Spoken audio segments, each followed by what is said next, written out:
রামপুরহাট শহর আইএনটিটিউসির পক্ষ থেকে মে দিবস উপলক্ষে এবং বীরভূম লোকসভা কেন্দ্রের তৃণমূল কংগ্রেস প্রার্থী শতাব্দী রায়ের সমর্থনে একটি র্যালি করা হয়। মিছিলটি রামপুরহাট সহ তৃণমূল কংগ্রেসের দলীয় কার্যালয় থেকে বেরিয়ে গোটা শহর পরিক্রমা করে রামপুরহাটের প্রাণকেন্দ্র পাঁচমাথা মোড়ে এসে শেষ হয়। আর সেখানে একটি পথসভাও করে তারা।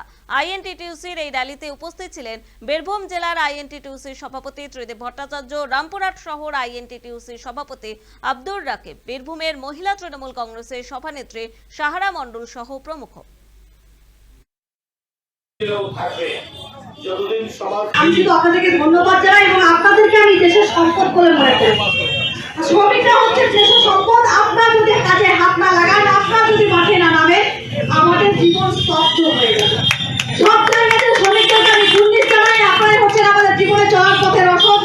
আপনারাই আমাদেরকে বাঁচিয়ে রাখেন, আপনারাই সমাজ করেন, আপনারাই দেশ গঠন করেন। তাই শ্রমিকদেরকে আমি আবারও কুর্নিশ জানাই। যেহেতু ভোটের আবহ চলছে, তাই আমি অনুরোধ করবো আমাদের শ্রমিক সংগঠনের প্রত্যেককে, আমাদের 13 মে যে ভোট আছে, আমাদের মাননীয় শতাব্দী রায় সাংসদকে জোড়া ফুল চিহ্নে ভোট দিয়ে আমাদের শ্রমিক ইউনিয়নের প্রত্যেক কাজকে শক্ত করুন। আপনারা আপনাদের সবসময় পাশে আছি।